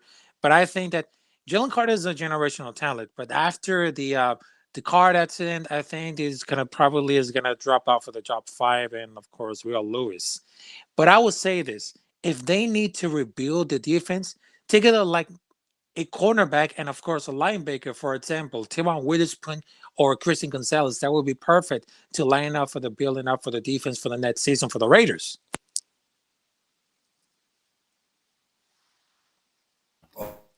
Already then. So we were going over the PFF draft. So let's see what the Raiders selected just for your viewing pleasure. So the Raiders Exactly. on this Raiders draft, they have Devin Witherspoon. So you went with the cornerback. That's what you thought. So PFF went with Devin Witherspoon at 7, and Yeah, then exactly. they have another pick. Apparently, they traded up in this draft with Baltimore from the 38th position, and they picked Kalijah Cansey from Pittsburgh. Kalaya Kinsey. So I don't know how you would feel about that if those were your two draft picks, but let me hear your thoughts. About the Kalaya Kinsey, which is very important they had to see it about it. But I think that Kalaya Kinsey, it's from the Pittsburgh, but I think we had to build enough for a defensive lineman, and for me that was something that I would love it to because there are a lot of humans that are walking at like an earth who weigh like at least 200 pounds that they can run the 4 seconds in the 40-yard dash. But let's see that he would just like if he because he's undersized, he's under gapping like defensive, but he's really explosive and productive, and he's like a determined player. But he's gonna be like a hitter, or miss run defender to do it like to the last man. But he's like a nightmare for offense as a pass rusher. But he's tricky if I can slide for the reset points of attack. But I don't play to the prove that anybody else would do this wrong. But he will say he will say that Kalaya Kinsey is for me just like the good choice. But I think that is the important that he was more effective as a rotational around defender at full time at the package. But he says he will never defend him at the NFL. But I will say this: this is like the break it. This is like the breakthrough season. But for me, like the Kalaya Kinsey, I think it's gonna be like the breakthrough season. If we're gonna choose them, that will be amazing. Because for that point, I will say this. The Raiders had more to focus on about the defense because right now we had Jimmy Garoppolo as a quarterback. The wide receiver room is getting fully loaded with Devontae Adams, Jacoby Myers, and of course Hunter Renfro. we have another trade with Darren Waller as a tight end, and we're just looking for the substitute. And of course, the whole defense, we had to fill all the positions one by one, including the most difficult, which is the cornerback and linebacker. Destin wasn't care about it because that season it became like the worst thing about it because there's two games that we blow out, which is, for example, the Jacksonville Jaguars, the Arizona Cardinals, including the Kansas City Chiefs. I mean, when it comes to third and fourth quarter, we just had a blowout. But I think they had the point right here. We had to focus about all the defense, which is very important, and we had to fix it. The red zone issues, which is the worry about it, and this is going to be sooner or later. But we had to go to the truth all the other defense when it comes to because we had to search the most search possible. I mean, the most available player that we look at for, and it had the great speed, ability, this physical, and of course his great ability to have it to go to the red zone. That's what they care about it. Well, that was well said about your team. Now, if he, I don't know if Kansas is going to be there, but if you make that trade up, that's pretty good for the Raiders to add that defensive line. I was telling Jeff, I would probably. I mean, they already took a corner, so that's good. So I would have done. I like Witherspoon for them. I think that's a good corner needed for Patrick Graham's defense. He hasn't had a corner like that. Well, he had a corner like that with the Giants and James Bradbury, but he didn't use him correctly because the pass rush was terrible. You guys are different because you have a pass rush, so you'll be able to utilize that guy's skill sets a little better. But with that being said, let's head to round 2 of this PFF draft. We are only going to go 2 rounds as I've chosen PFF's mock draft, and they've gone 7 rounds. So we will dive into the second round, and here we go. Pittsburgh has Cam Smith out of South Carolina, excuse me. Yeah. The Texans take the defensive lineman Mazi Smith. So right now, the Texans, who have had 3 picks, have taken in this draft. They've taken C.J. Stroud at number 2. Oh no, they took Anthony Richardson in PFF. They took Anthony Richardson number 2. They took Jackson Smith and Jigma at number 12, and right now they've taken a defensive lineman, Mazi Smith. Now I don't know if I would have done, like I said, Anthony Richardson in the second round. Was the second overall pick just for that team in particular. But the fact they went defense in the second round and not an edge player is kind of intriguing. You guys' thoughts on Houston? You want to start out, Raph? Yes. Go for it. I think for the Pittsburgh Steelers, I think that it's gonna be like from the round number 2, but I think they have it more intense when it comes to the right receivers and the cornerbacks. But I think that in the second round that we got to took it, I think that is more really important about the defensive tackle and of course the edge rushers, because for example, right now the Raiders they got the most impressive edge player, which is Max Crosby, and I think it's gonna be like a lot of help and a lot of slush to do about it. But I think my reason about it because there's a lot of slush to fill in, especially for the defense. Because what happened with Chris? What happened with this one? Because I know we have a Josh McDaniels as a head coach, and we should have understood about the system when it comes to because of this past with New England Patriots, and of course, and his connection with Jimmy Garoppolo. But I think that in my point right here, if we have the backcourt quarterback, that'll be interesting because we had something that we can pull it up. So you're thinking backup quarterback there. So interesting. Yes. So Jeff, your thoughts before I go on with the next couple of picks? I think the Pittsburgh Steelers could definitely use themselves a good, solid cornerback in that backfield. I mean, I'm reading a different mock draft right now. They're saying they're taking Kelly Ringo, and then you see the Houston Texans taking an edge and Keon White out of Georgia Tech. So, I mean, the Houston Texans, what they need to do is they need to try whatever their quarterback is going to get. They're going to get at that number 2 pick, which we all believe they're going to get a quarterback. Going back to the first round, they need to keep trying to add some more playmakers to that offense going forward. So, I mean, I understand getting another defensive end or an outside linebacker because of the fact that you got a guy like D'Amico Ryan as your defensive coordinator. But for them, I'd go an offensive side and get some more playmakers, maybe another wide receiver, or maybe even a stand-up tight end. And for the Pittsburgh Steelers, I do believe they should go cornerback. I do like a Kelly Ringo at that spot, or maybe like you said, a Mozzie Smith could be a good one right there too. So.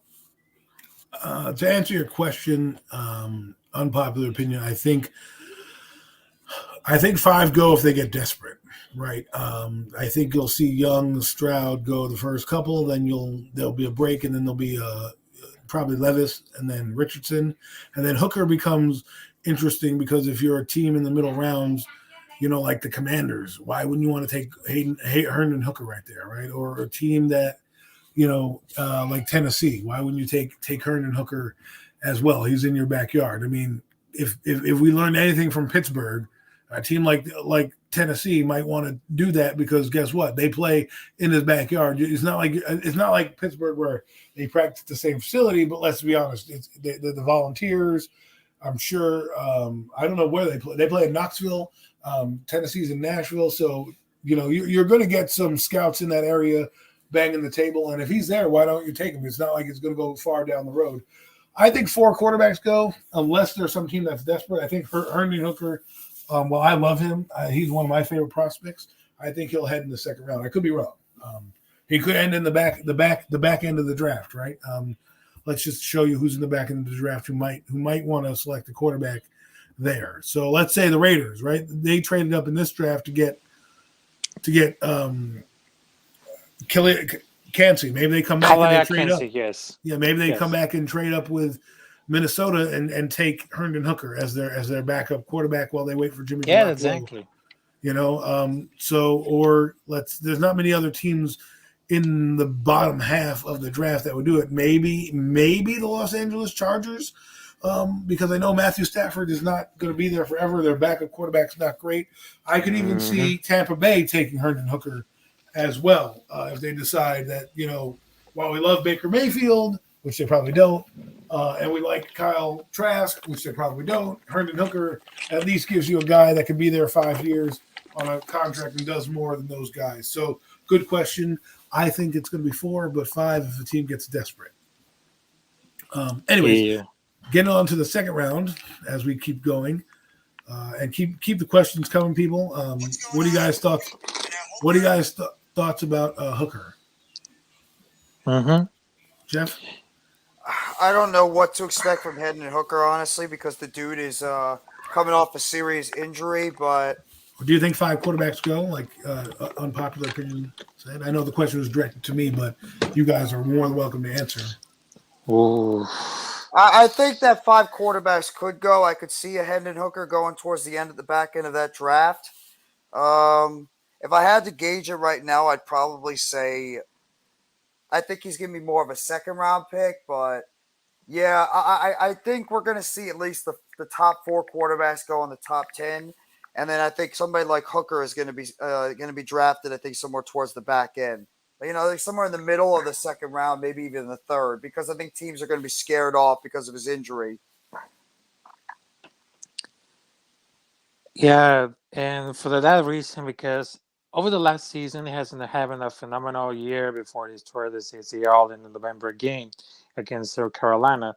But he feels like he wants to be like one of the best, and he was like at the commentary about the 4 another quarterbacks because they play like completely different from another. I mean, Bryce is under the mood and can make it a lot of time playing with his arms and his legs. And CJ has a very smooth throwing motion. He can deliver the ball. And Anthony Richardson is like a freak athlete because they just bring like a different traits to the table and they want to compete like a higher level.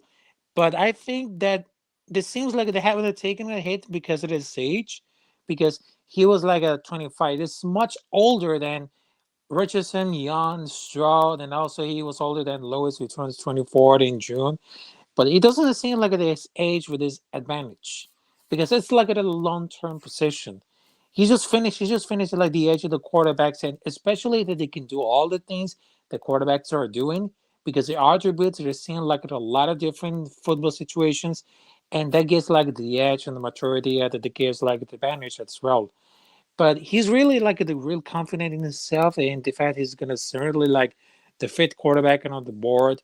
But I think it's gonna fail like on the second round, for example, because we think that Hunter Hooker is gonna be like fell off on the second round when it comes to the second round.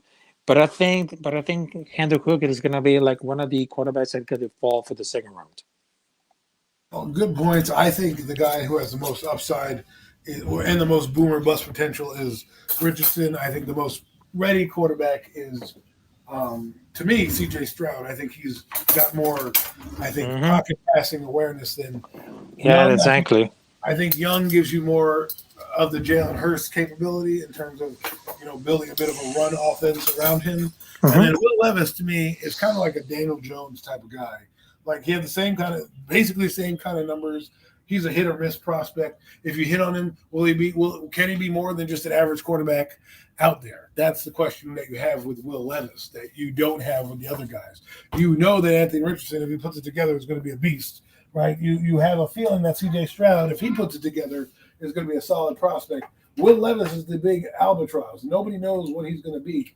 Right. Remember, he was a top. They thought he was going to be the top quarterback in the draft, and then he fell.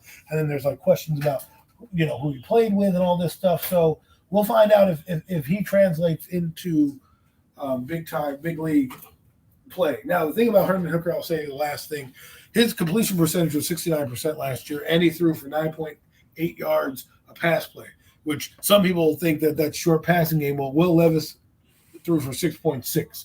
What that means is that not only is he accurate, but he's accurate downfield, Herman Hooker. Okay, that's what you need. He's a downfield thrower. He's very accurate down the field. While Will Levis is accurate, but he's only throwing 6-yard passes. Right, this guy's Herman Hooker's throwing almost a first down every pass opportunity. So I know some people in the Twitter space and the YouTube space have been like, he's only an average quarterback. He stinks. He only throws 2-yard routes. That's wrong. That's wrong. Go look at the film. Go watch the stats. That's wrong. Okay. Will Levis threw nothing but smoke screens and all these other little gadgety plays. So that's why you may be worried about him. But let's move on. Keep going the second round because the show's got to come to an end soon. I got to get back to work. Otherwise, I get in trouble. You know what I'm saying? So, okay. Let's see. They have Arizona taking Felix Adunke Unzama, which I think is a pretty good pick for them. Being that in this draft, they got an offensive lineman first. Indianapolis takes Josh Downs. I kind of like that pick. Since you need to take your quarterback and give him some weapons, you'll have him and Michael Pittman Jr. as your quarterbacks, as your receivers. So Josh Downs in the second round. And they also have Alec Pierce as well. So they have a decent receiving core there. Yeah. Yep. I like this pick coming up. Notre Dame tight end to the Los Angeles Rams. I think that's good at 36. I think that's an interesting pick. I think that's a good pick for them. But we'll see what they do. Any of your thoughts on the last couple of picks before I move on to Baltimore? No, we can move on. Right, we could move on to Baltimore and see what they're going to go.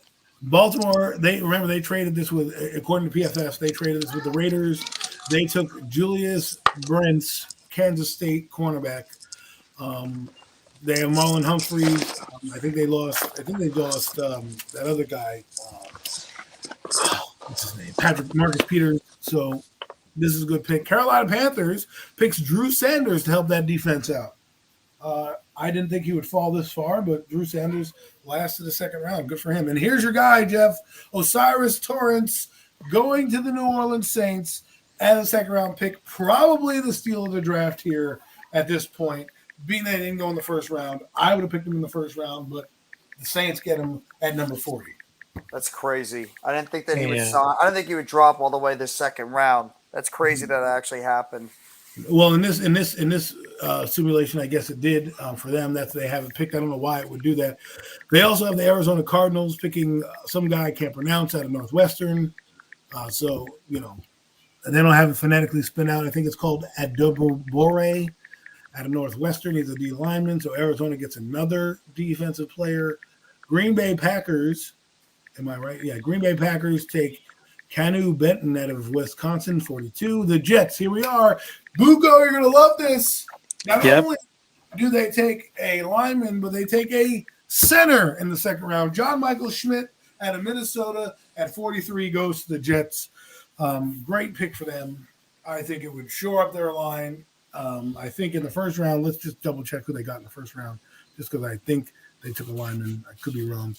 Yes, they took Paris Johnson. Now they go with the center. So now they're really, really building that line for not only Aaron Rodgers, but whoever plays quarterback for them in the future. Solid start to the Jets draft. I know people aren't going to be happy with that because it's not sexy. It's not, a skill position player. But how many skill position players you guys going to get? You got Corey Davis, Lazard, Garrett Wilson, Nicole Hardman. How many more guys do you need, right? So good for them. And then Green Bay has another pick. They took Sam Laporta, the tight end out of Iowa. I happen to like him a lot.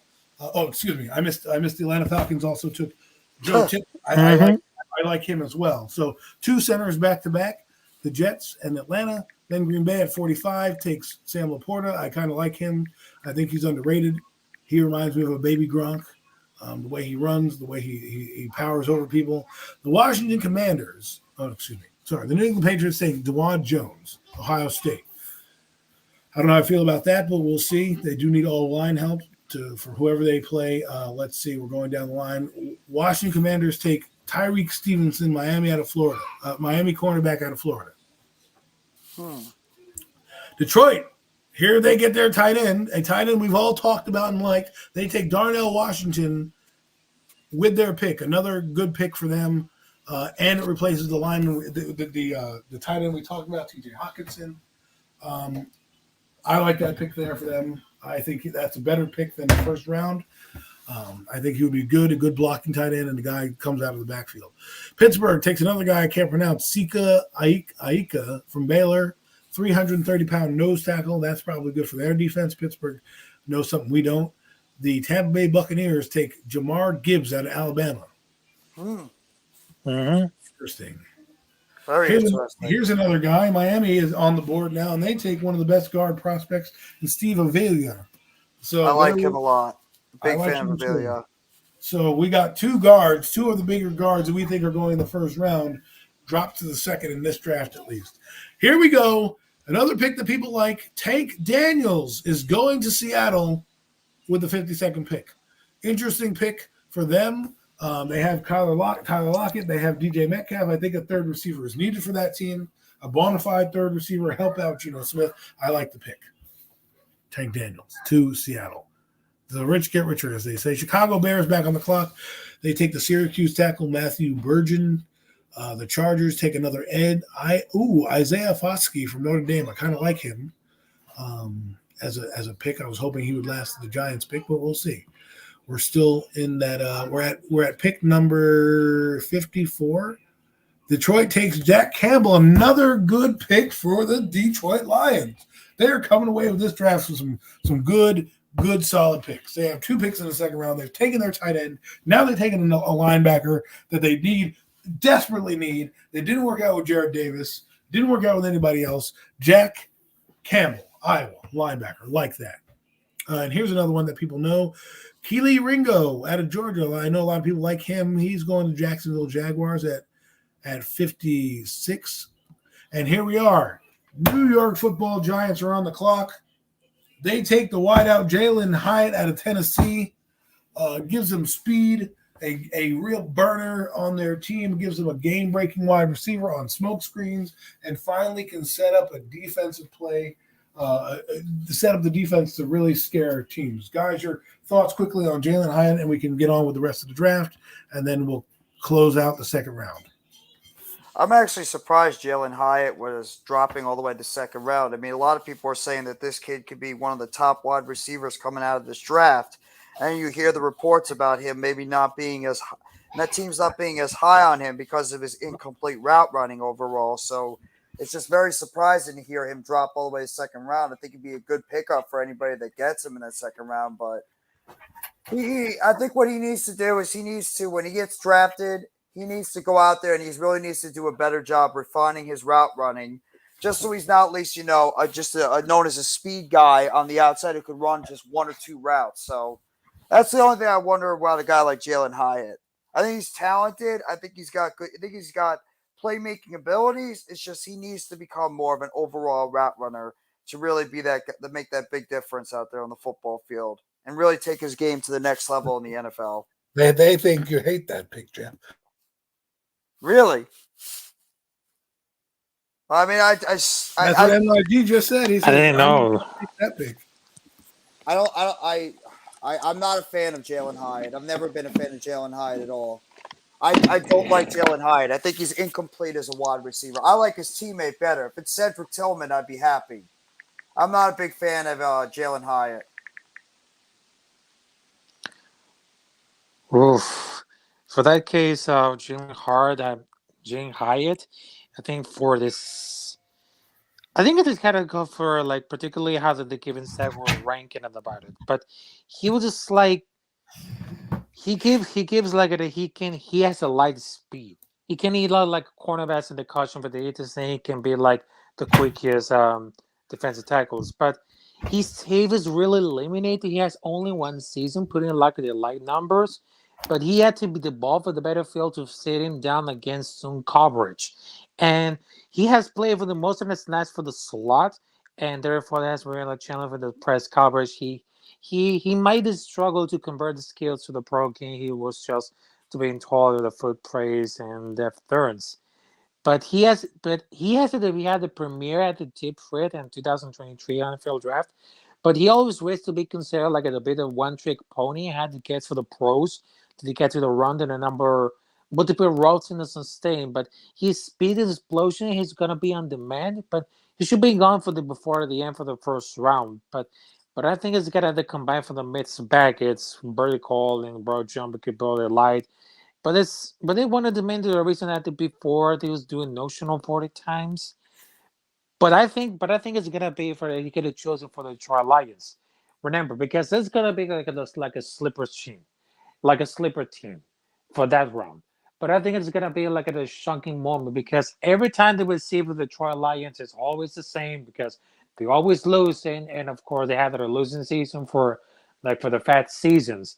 But I think it's gonna be like the slipper team, but they could take it for good reason to rebuild that defense. I hear you, and let's move on to the next few rounds. I think Jalen Hyatt to me is very one dimensional. I wouldn't mind him in the second. Definitely don't want him in the first. But what do I want him in the second? I don't even want him in the second. I don't really want him in the second either. But if that's who you're going to pick, I think he does have a lot to be desired. I think you can put him on punt return, kick return, and run a couple of fly routes and smoke screens. But I don't know if see the problem with the Giants is I don't know what they're thinking in terms of number ones because if they're going to use Darren Waller as number one, then he's going to be Jalen Hyatt's just going to be there to open up things for Darren Waller. But getting back to the draft, the Cowboys then go with Dedrick Hall, Auburn edge, which is pretty good. I mean, the rich get richer on that team. The Denver Broncos take the USC edge, Tuli Tuipulotu. Sorry, butchered his name. I'm going to call him TT. Arizona Cardinals take DJ Turner out of Michigan, 4.26 speed, helps them out again. They got that via Cincinnati. The Raiders get their quarterback, Herndon Hooker, in the second round. Whoa, number 61 overall. Raf, you got your quarterback.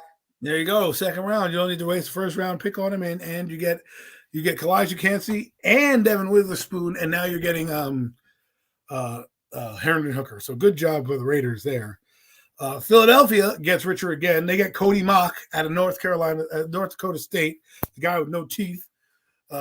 That smiles had no teeth. If you've seen him smile, you know who Cody Mock is. He's the guy that literally has no teeth in his front mouth. This is going to be a good pick for them. He can move it to guard. He can also play tackle. Again, the Eagles keep doing Eagle-like things. And then the Kansas City Chiefs do. This is interesting. Rashid Rice, what is that? Yeah. Almighty Finesse, I don't know if this is true. It says, breaking news, the Giants are interested in trading for Jerry Jeudy on draft night. Well, I think it's possible. Well, yeah. I mean, his stock goes down as he goes, and I The thing that I would be upset about with this, and this will probably be the topic that closes us out as I got to get back to it, is why didn't you do this during the season last year? Why wait till till the draft night to do it? You could have brought him in, had him in for one season, get acclimated to your quarterback, to your team, right? And know the system, and then come in guns a-blazing. Now, if you want to do this pick, and I don't know, how much it's true, but they have been linked to Jerry Jeudy as well. The only thing I would say is, if you don't think any receiver is good, Jerry Jeudy obviously is better than any rookie coming out because he's proven already. That's the thing that people need to understand, is when you can't compare guys coming out to what they've done in the NFL, because those guys have never done in the NFL. So, I tell people all the time, if a certain player is better than a certain player coming out, then that's how you have to look at it. People try to compare him. Well, he's already in the league now. You can't do that. However, when you do make a trade like this, right? This trade is different because you're taking a guy who you already know is proven. It's not like they're taking a guy that's unproven. They're taking a guy that's already proven themselves in the NFL, and you think that right now he's better than anyone coming out in this draft. Then you take him, then you trade for him whatever you want to give up to get him, and you don't worry about it. The only thing I would be nitpicky about, and it's just me being nitpicky, is if you had this trade on the table last year, you should have done it, so you could have brought in a guy. But I don't know if Sean Payton wants to do that. We'll see. Sean Payton may be like, screw that, man. I want to keep Jerry Jeudy because I'm going to change this whole offense up. So we'll see. He said that already multiple times. He's not trading Jerry Jeudy or Cortland Sutton. But the fact of the matter is, how many times have we heard a general manager in any sport say, we're not trading this guy, we're not trading this guy, we're not trading this guy. And then when you either get to a deadline or you get to a draft or something, you hear these guys being put right back on the table and a trade ends up being consummated. So who knows what to believe at this point? Like we all mentioned, it's smokescreen season to the highest degree, and anything is possible. And if a team offers a really good draft pick for Jerry Jeudy, you damn believe that they're going to be right there to make that trade. Exactly. Well, guys, this has been a great show. Raph, I appreciate you coming on and helping us out. Jeff, as always. It's perfect. This is draft season. This was a Aaron Rodgers impromptu kind of talk, and we got into draft talk, as obviously once we've exhausted all the possibilities that Aaron Rodgers could do, you have to move on to something else. So we moved on to PFF draft, talked about some of the players, talked about what the Giants are going to do. Guys, your final thoughts on draft week, anything you find significant, a player that you're interested in, and also let them know where they can find your content. Well, I mean, what I think is going to happen in terms of, I think there's going to be some trades during the NFL draft, things that you're not going to expect, but we always see that during the NFL draft. Obviously, the Aaron Rodgers situation has been locked up earlier this week, which we all thought it would be coming around the draft time because of the fact that draft picks were going to need to be consummated. So at least that was taken care of. Maybe you could get Lamar Jackson's situation squared away too. I do believe that the Giants, anything is possible. I could see them trading out of that 25th pick and going backwards, getting more draft picks overall. But at the same time, I could see them maybe getting a cornerback, a wide receiver, maybe an offensive lineman, defensive lineman. Who knows at this point? And in terms of where you can find me at NYG Jeffy T85.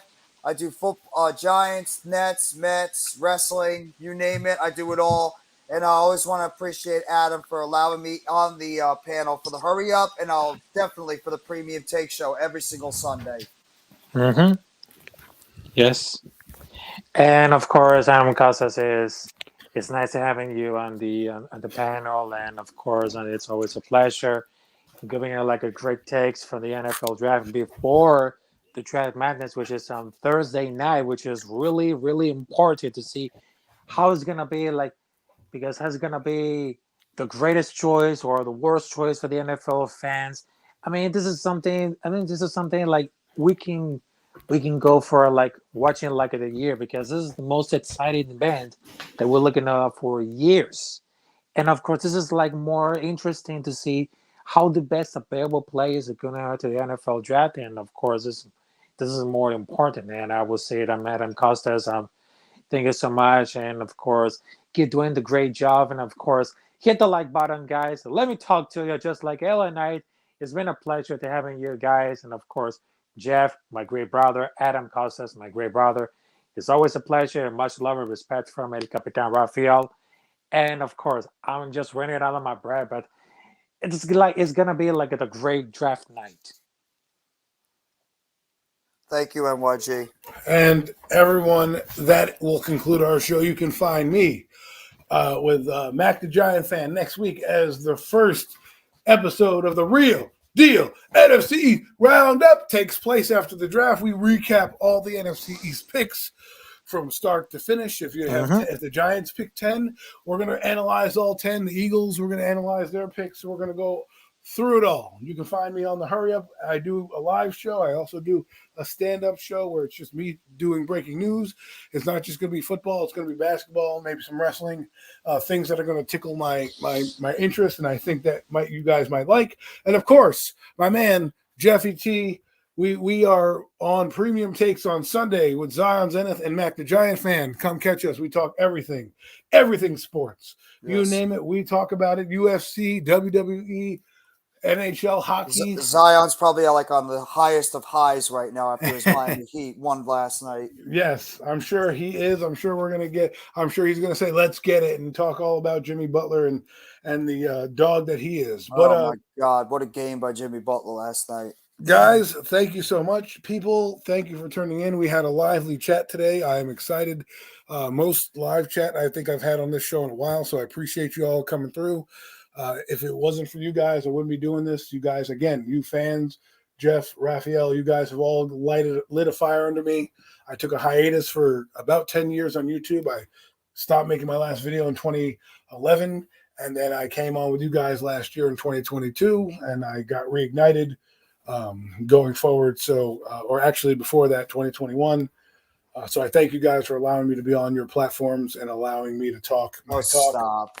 And be the Joker to the Batmans out there. So, everyone, enjoy draft night. It's going to be exciting. Hope you have something planned to eat, because I'm going to eat something fun. Always love eating something fun on draft night. Don't know what I'm going to go with. But, hey, enjoy it. We'll be back soon. And I'd like to thank you again. Have a good one. All right. Have a great one. Have a great weekend, folks.